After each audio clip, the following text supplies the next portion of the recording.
Ohayo! Good morning guys! Maaga kaming naligo. Ayan, para fresh. Kasi mainit pa din masyado. Grabe. So ayan, nakasimangot yung aming bata. Kasi mahina yung tubig. Hindi siya makapaglaro. So, nag-shampoo na yan siya guys. Babad ko lang bago banlawan. Ayan. Love, love! Love, love! Umisuwas ko shish ka na itini. Minasang, ohayo.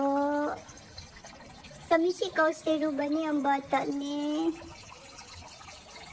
Maagang naligo para wala ng problema at saka para presko siya. Ayan.